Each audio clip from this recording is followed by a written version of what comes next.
Good morning everybody. कैसे हालचाल है?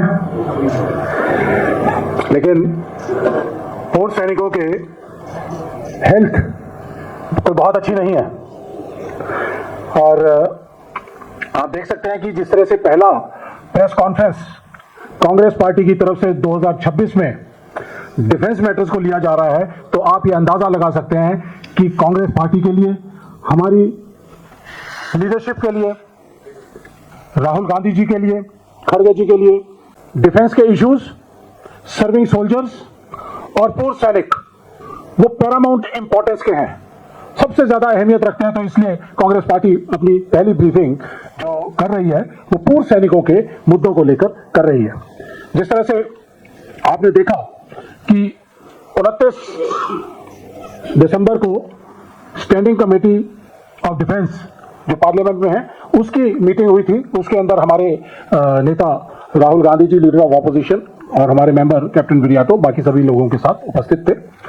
और इस बार जो मुद्दा था वो defence services ex serviceman welfare directorate अपनी ब्रीफिंग दे रहा था कि हम कितना कुछ कर रहे हैं।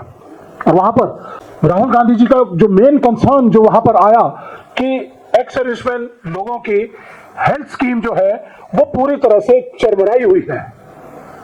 30 लाख से ज्यादा बेनिफिशियरी, टोटल 72 लाख बेनिफिशियरी हैं x serviceman contributory health scheme के, जिनमें से 20 लाख बेनिफिशियरीज के बिल्स पेंडिंग है। 9,000 करोड़ से ज्यादा पेंडेंसी है। ये हैरान और दर्द देने वाली एक इंफॉर्मेशन थी। राहुल गांधी जी ने बड़े मुखर तरीके से इस चीज को उठाया। 20 लाख से ज्यादा बेनिफिशियरीज के बिल्स पेंडिंग हैं, हॉस्पिटल्स के बिल्स पेंडिंग है। मैं एक एक करके आऊंगा उसके ऊपर। तो राहुल गांधी जी इतने व्यथित हुए इस चीज को देखकर कि हमारे अगर पूर्व सैनिकों के स्वास्थ्य के बारे में अगर सरकार सीरियस नहीं है तो ये कतई बर्दाश्त नहीं होगा। एक तरफ कांग्रेस पार्टी जो सैनिकों के साथ हमेशा खड़ी रही है, पूर्व सैनिकों के साथ खड़ी रही है, नेशनल सिक्योरिटी के साथ खड़ी रही है, और वहां पर दूसरी तरफ मोदी जी की सरकार अपने आप को राष्ट्रवादी सरकार बोलती है, लेकिन वो डिफेंस को, डिफेंस के चलते हुए सिस्टम को, डिफेंस मैकेनिज्म को पूरी तरह से तोड़ मरोड़ करके और डिस्ट्रॉय करना चाहती है। जिस तरह से आपने पीछे देखा कि सर्विंग सोल्जर्स के साथ किस तरह किया, नई स्कीम को एक लॉन्च कर दिया गया, अग्निवीर जैसी स्कीम को, वो देश को कतई बर्दाश्त नहीं था। और उसके बाद जिस तरह से नेशनल सिक्योरिटी के इश्यूज आपके सामने पिछले कुछ समय के अंदर आए, और अब last nail in the coffin, पूर्व सैनिक जिन्होंने अपनी सारी जिंदगी देश के नाम कर दी, लड़ाई लड़ते रहे, और आज वो उम्र के इस पड़ाव के अंदर है कि उनको देश की और देश की सरकार की जरूरत है अपने हेल्थ ठीक रखने के लिए, अपने इलाज के लिए, लेकिन मोदी सरकार के पास, वो भी मोदी सरकार के पास पैसे नहीं है कि वो जितने जरूरत है उसके हिसाब से वो आवंटन कर पाए।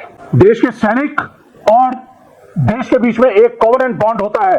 देश के सैनिक को देश कहता है या सरकार कहती है कि आप सरहद पर खड़े हो, -40 डिग्री से लेकर और +60 डिग्री तक आप लड़ाई लड़ो, देश की सरहदों की रक्षा करो, ताकि आप लोग और आप सारी सरकार, सब लोग चैन की नींद सो सके। लेकिन पूर्व सैनिक और सैनिक कभी सवाल नहीं करता है, अपनी कुर्बानी देता है, क्योंकि उसको मालूम है कि उसको गारंटी दी गई है राष्ट्र के द्वारा कि अगर मैं हताहत होता हूं, मैं मारा जाता हूं, तो मेरे परिवार का जिम्मेदारी सरकार उठाएगी, देश उठाएगा। और अगर मेरे को खुदा ना खास्ता अगर कहीं मेरे साथ कोई गलत चीज हो जाए, डिसेबिलिटीज हो जाए, सेहत में खराबी हो जाए, तो देश मेरा और मेरे परिवार का ध्यान रखेगा। ये कोवेनेंट बॉन्ड है, और इस कोवेनेंट बॉन्ड को तोड़ते हुए मोदी सरकार ने देश के पूर्व सैनिकों के साथ, जिन्होंने 30, 35, 40 साल तक देश की सुरक्षा की है, रक्षा की है, उनके इलाज के साथ खिलवाड़ करने की कोशिश कर रहे हैं। एक्स सर्विसमैन कॉन्ट्रीब्यूटरी स्कीम जो हेल्थ के लिए 1 अप्रैल 2003 को लॉन्च की गई थी, जिसके अंदर ये कहा गया था कि ये एक कैशलेस और कैपलेस, कोई इसके ऊपर कैप नहीं है ये, और इसके लिए कोई भी पैसे की सीमा नहीं रखी जाएगी और पैसे की कभी भी कमी नहीं होगी। तो ये एक रिपोर्ट, कैग की रिपोर्ट है। इस रिपोर्ट के जरिए मैं आप लोगों को बताना चाहूंगा कि ये 18 दिसंबर 2025 को पार्लियामेंट के अंदर दी गई थी। इस कैग की रिपोर्ट के अंदर साफ साफ उन्होंने लिखा हुआ है लिखा है लेकिन गोलमोल करके लिखा है, क्योंकि सरकार के खिलाफ लिखने की ताकत नहीं है। लेकिन उसके बाद उन्होंने हाईलाइट किया है, objective of providing comprehensive cashless and capless health care to all ex serviceman is the duty of ex serviceman contributory health scheme. और इस ECHS की स्कीम को जब बनाया गया था, ये कॉन्ट्रीब्यूटरी है। हम लोगों ने ऑफिसर्स इसके लिए 1,20,000 रुपया देते हैं रिटायरमेंट के समय, जवानों के JCOs के 60,000 रुपए और जवानों के 20,000 रुपए लिए जाते हैं। ये कॉन्ट्रीब्यूटरी हेल्थ स्कीम है। इसके लिए हेल्थ केयर ऑर्गेनाइजेशन पूरे देश के अंदर अलग अलग हॉस्पिटल्स को एम्पैनल किया जाता है। 4,000 से ज्यादा एम्पैनल्ड हॉस्पिटल्स हैं और तकरीबन 400 के आसपास ECHS की पॉलीक्लिनिक है। बहुत सारी पॉलीक्लिनिक ऐसी हैं जिनके अंदर एम्पैनल्ड हॉस्पिटल्स नहीं है। कैग ने कहा कि ये एक तो ज्योग्राफिकल एरिया पूरे देश का कवर नहीं किया जा रहा है, जिसकी वजह से सैनिकों को बहुत दूर तक इलाज के लिए जाना पड़ता है।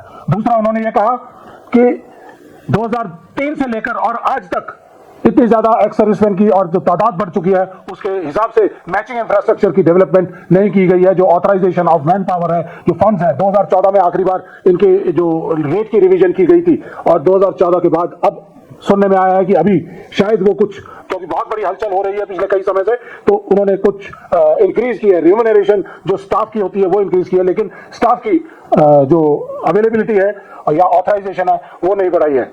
उसके बारे में बात करती है कैग। और इसके साथ साथ जो डेफिशिएंसी ऑफ मैन पावर है उसके बारे में कैग बात करती है कि उसको इमीडिएट तौर पे पूरा किया जाए।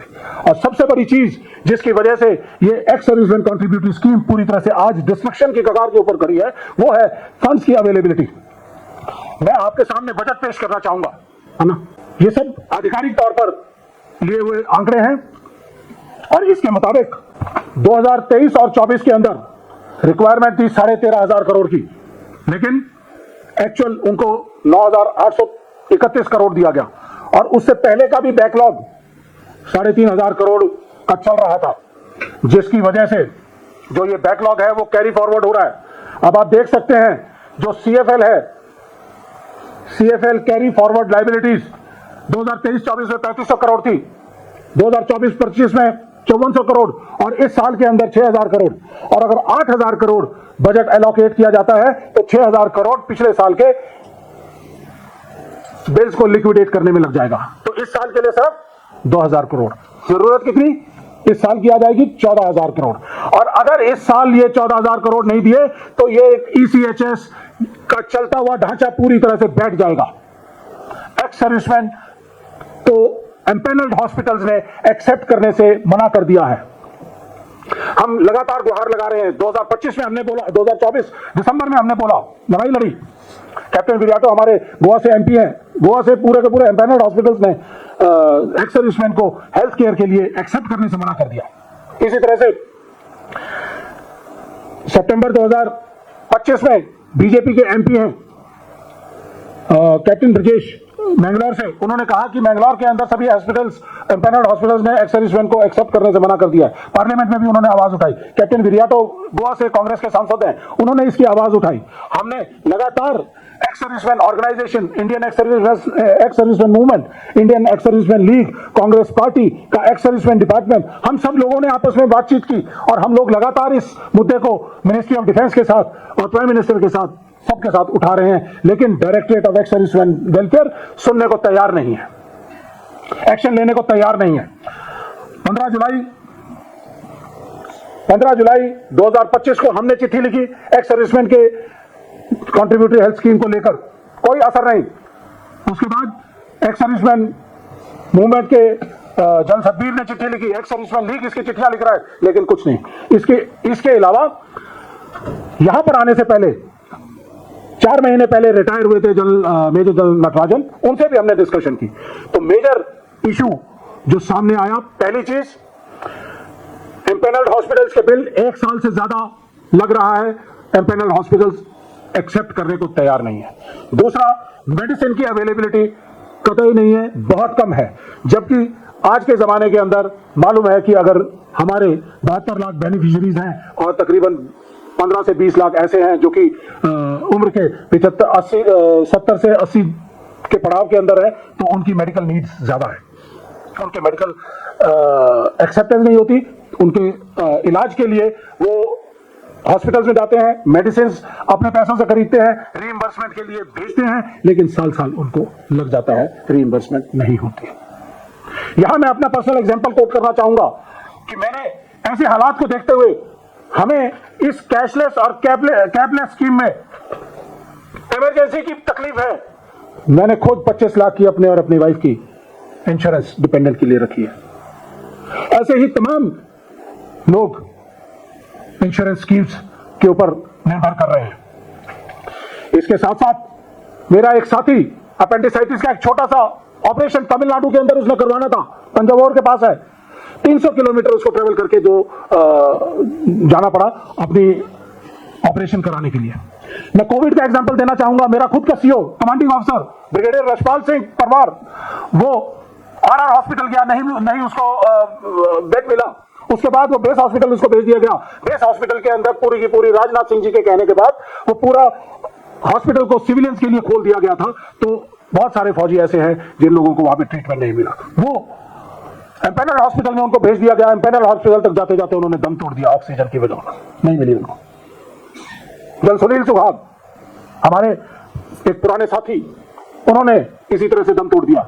इस तरह हमारे बहुत तरह के आम हमारे साथी हैं जिन्होंने उस समय दम तोड़ दिया। क्या ये देश की जिम्मेदारी नहीं बनती, सरकार की जिम्मेदारी नहीं बनती कि इन एक्स सर्विसमैन लोगों को उनको सही इलाज मुहैया कराया जाए? तो साथियों, आज इस मुद्दे के ऊपर हमारे नेता राहुल गांधी जी बहुत ही व्यथित थे और कांग्रेस पार्टी एक जिम्मेदार विपक्ष है। मैं एक राजनीतिक पार्टी का नुमाइंदे के साथ साथ एक 26 साल फौज के अंदर अपनी सेवा दी है, तो हमारी जिम्मेदारी बनती है कि हम आपके बीच में आए और इन सब बातों को सबके बीच में रखें। तो ये रखने के लिए हम आपके बीच में आए हैं ताकि देश में इसके बारे में अवेयरनेस हो। दूसरा, इस सिस्टम को क्या इसमें प्रॉब्लम आ रही है वो आपके जरिए पूरे देश को बताया जाए कि directorate of ex serviceman welfare, उसने पिछले 4 महीने में MD-ECHS, जो कि एक सर्विंग फौजी ऑफिसर होता है जो मैनेजमेंट ऑफ ECS के लिए जिम्मेदार है, उसकी एडमिनिस्ट्रेटिव पावर्स को विड्रॉ कर लिया है और वो किसी एम्पेनल्ड हॉस्पिटल को, जिसने फौजियों को एक्सेप्ट करने से मना किया है, उस हॉस्पिटल को कोई एक शो कॉज नोटिस दे सकता है, इसके अलावा कुछ नहीं कर सकता। उसकी डिसएम्पेनलमेंट नहीं कर सकता, उसकी पेनल्टी नहीं कर सकता, उसको कोई पनिशमेंट नहीं दे सकता। तो उसके जो हाथ से जो उसकी ताकत थी वो एक्स सर्विसमैन वेलफेयर डायरेक्टरेट ने विड्रॉ कर ली। ये हमें कतई मंजूर नहीं है। और इन सब चीजों को देखते हुए हमने एक मुहिम, सेव ECHS की मुहिम डिजाइन की है। इसके जरिए हम ये बताना चाहते हैं पूरे देश को कि जिन्होंने देश संभाला उनका इलाज संभालो। ये सरकार को, मोदी सरकार को चेतावनी देना चाहते हैं। और ECHS में सुधार, पूर्व सैनिक का अधिकार, और इस ECHS को बचाने की मुहिम के लिए हम लोग 1 महीने का कॉन्टैक्ट प्रोग्राम, आउटरीच प्रोग्राम पूरे देश में सभी 400 एक्स सर्विसमैन हेल्थ स्कीम की जो ECHS पॉलीक्लिनिक्स हैं उन तक पहुंचेंगे। हमारे जो एक्शन प्लान है उसके तहत हमने ये मिस्ड कॉल नंबर हमने जारी किया है, इसको स्कैन कर सकते हैं। स्कैनर के अंदर मिस्ड कॉल नंबर है, इससे मिस्ड कॉल करके हम एक गूगल फॉर्म सभी के पास पहुंचा रहे हैं और जितने भी 20 लाख लोग जिनके बिल्स पेंडिंग हैं उन लोगों को अप्रोच कर रहे हैं और 1 महीने का समय हम ले रहे हैं इसके अंदर कि सभी बिल्स को, जिसका पेंडिंग बिल है वो हमारे पास इसके जरिए पहुंचाए। और साथ में हमारी एक्स सर्विसमैन डिपार्टमेंट की जो टीम्स हैं वो हर ECHS क्लिनिक पर 1 महीने के अंदर जाएंगी और जितनी पेंडेंसी है, पेंडिंग बिल्स हैं, उनको लाकर यहां पर दिल्ली में हमारे पास यहां पर इकट्ठा किया जाएगा। ये पूरा 1 महीने चलने वाला कॉन्टैक्ट प्रोग्राम है और इसके जरिए जो जो भी कोई अपना बिल अपलोड करना चाहता है तो इस स्कैनर मिस्ड कॉल के जरिए कर सकता है, और मिस्ड कॉल के बाद हम लोग, हमारी टीम उनको अप्रोच करेगी और उनसे उनके पेंडिंग बिल्स मंगवाएगी। उसके बाद 30 जनवरी के बाद बजट सेशन शुरू हो रहा है। मोदी जी को यहां से सीधे सीधे चेतावनी देना चाहते हैं कि आपके पास 30 दिन का समय है, आप 14,000 crore x serviceman contributory health scheme को तुरंत प्रभाव से दे दीजिए, वरना पूर्व सैनिक दिल्ली में अपने डिमांड्स को लेकर यहां पर धावा बोलेंगे और उसका आगे का प्रोग्राम हम निर्धारित करेंगे। दिन हम तय करेंगे, वक्त हम तय करेंगे, और इन मुद्दों को Rahul Gandhi ji, leader of people, leader of opposition in Lok Sabha, वो इन मुद्दों को संसद से सड़क तक उठा रहे हैं, उठाएंगे। और मैं यहां से एक्स सर्विसमैन कम्युनिटी को एक ये संदेश देना चाहता हूं कि leader of opposition Rahul Gandhi ji की क्या ताकत है। मैं आपको एग्जाम्पल देना चाहूंगा कि 2022 में जब भारत जोड़ो यात्रा दिल्ली में प्रवेश करने वाली थी, हरियाणा में प्रवेश की थी 21 दिसंबर 2022 को, तो उस समय पर OROP 2 जो 2019 में लागू होना चाहिए था, 2022 में सुप्रीम कोर्ट ने ऑर्डर पास किया गवर्नमेंट को कि इसको लागू कर दीजिए। सरकार उसको लगातार 3-3 महीने बढ़ाती चली गई उस मियाद को, और 21 दिसंबर 2022 को हजारों की तादाद में पूर्व सैनिक राहुल गांधी जी से मिले, और 23 दिसंबर को राजनाथ सिंह जी ने रात को 8:39 पर ट्वीट कर दिया कि हम OROP 2 लागू कर रहे हैं। ये है राहुल गांधी जी की पावर। और जिस तरह से राहुल गांधी जी ने संसद में कहा था कि मोदी जी और शाह साहब ये डरते हैं, ये कांपते हैं, उनके हाथ कांपते हैं, तो ये एक उदाहरण है। उसके बाद 18 अग्निवीर जो लोकसभा चुनाव से पहले पिछले 2022, 23, 24 के अंदर जो हताहत हो चुके थे, उनकी रिम्यूनरेशंस को, जो उनके कॉम्पनसेशन थे, उसको सरकार साल 1.5 साल हो गया था नहीं दे रही थी। तो जैसे ही 2024 के अंदर नई सरकार बनी और उसके बाद जुलाई में राहुल गांधी जी ने मुद्दा उठाया पार्लियामेंट के अंदर, तो उसके एक हफ्ते के अंदर उनके सारे के सारी कॉम्पनसेशन के जो पैसे थे वो उनके खातों में आ गए थे। इसी तरह से अग्निवीर अमरनाथ जायसवाल आपने बिहार में देखा होगा, उसकी इंडेक्सिंग कट गई थी, उसको सेना से बाहर निकाल दिया गया था, और राहुल गांधी जी ने उसका मुद्दा उठाया तो एक हफ्ते के अंदर उसके बचे हुए पैसे उसको दे दिए गए थे। तो एक्स सर्विसमैन कम्युनिटी से, बेनिफिशियरी से मैं कहना चाहूंगा कि आप अपने तुरंत प्रभाव से अपने बिल्स को अपलोड करिए। आपकी आवाज राहुल गांधी बनकर आंधी की तरह आपकी आवाज को सड़क से संसद तक उठाएंगे। ये हमारा वायदा है और ये हमारी जिम्मेदारी भी है, एक जिम्मेदार विपक्ष होने के नाते। सीधे सीधे सवाल हमारे हैं कि, और रिकमेंडेशन है, पहली रिकमेंडेशन ये है कि directorate of ex serviceman welfare x serviceman contributory health scheme को चलाने के लिए सक्षम नहीं है, उससे निकालकर x serviceman contributory health scheme को CDS के अंदर तुरंत प्रभाव से डाला जाए। एडमिनिस्ट्रेटिव पावर्स जो एक्स सर्विसमैन वेलफेयर डायरेक्टरेट ने ACHS MD की अपने वापिस ले ली है, वो तुरंत प्रभाव से वापिस किया जाए। उसके बाद 14,000 करोड़ का आवंटन तुरंत प्रभाव से किया जाए। पेंडिंग जितने भी बिल्स हैं बेनिफिशियरीज के, वो तुरंत प्रभाव से दिए जाएं। और इसके साथ साथ बहुत सारे जो हॉस्पिटल्स हैं वो सरकार से बहुत ही पीनस छोटे से दाम में उन्होंने जमीनें खरीद रखी हैं, तो ये कोवेनेंट एक्ट लाया जाए, उनके ऊपर जिम्मेदारी डाली जाए कि अगर आप सरकार से कंसेशनल दाम के ऊपर अगर जमीन लेते हैं तो आपकी जिम्मेदारी बनती है कि आप पूर्व सैनिकों को मान और सम्मान और उचित उनको जगह स्थान देते हुए उनकी एक्सेप्टेंस करें और उनको सही इलाज मुहैया कराएं। ये हमारी पूरी तरह से हमारी डिमांड्स हैं।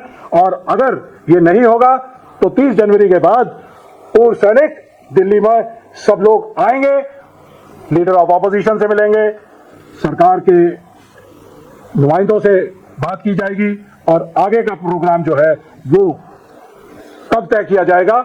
रणनीति तब बनाई जाएगी, बनाई हुई है, रणनीति तब तय की जाएगी और बताई जाएगी कि हम आगे क्या करने वाले हैं। साथियों, ये एक संवैधानिक और नैतिक मुद्दा है। ऐसा ना हो कि soldiers are remembered during war, war ends, soldiers are slighted और फॉरगॉटन। ऐसा नहीं है। हमारे देश के 140 करोड़ नागरिक देश की सेनाओं के साथ भावुकता से जुड़े हुए हैं। राहुल गांधी जी, कांग्रेस पार्टी भावुकता से उनके साथ जुड़ी हुई है और उनके मुद्दे लगातार उठाती रहेगी। और आखिर में और सबसे बड़ी बात, अगर सरकार लाखों करोड़ अंबानी और अडानी के कर्ज माफ कर सकती है, इंडस्ट्रियलिस्ट दोस्तों का फायदा पहुंचाने के लिए माफ कर सकती है उनके कर्जे, तो 14,000 करोड़ देश के पूर्व सैनिकों की इलाज के लिए वो हर हालत में 100% दे सकती है और उनका बिल अदायगी कर सकती है। अगर वो डिफॉल्टर्स की मदद कर सकती है, तो जिन्होंने देश की सेवा की है उनकी मदद करना, ये मदद नहीं कहूंगा, ये उनके अधिकार को उनको देना सरकार की नैतिक संवैधानिक जिम्मेदारी है। ये कोई दान या उपकार नहीं है, यह पूर्व सैनिकों का अधिकार है, जिसके लिए हम कांग्रेस पार्टी, पूर्व सैनिक एक साथ हैं, लड़ाई लड़ेंगे और मोदी सरकार को मजबूर करेंगे कि वो इसके ऊपर सही फैसला करे और आने वाले समय के अंदर किसी भी पूर्व सैनिक को इलाज की वजह से अपनी जान गंवानी ना पड़े। और अगर ऐसा नहीं हुआ तो मैं ये भी चेतावनी देना चाहता हूं कि आज के हालात के अंदर एक्स सर्विसमैन कंट्रीब्यूटरी स्कीम पूरी तरह से चरमरा जाएगी।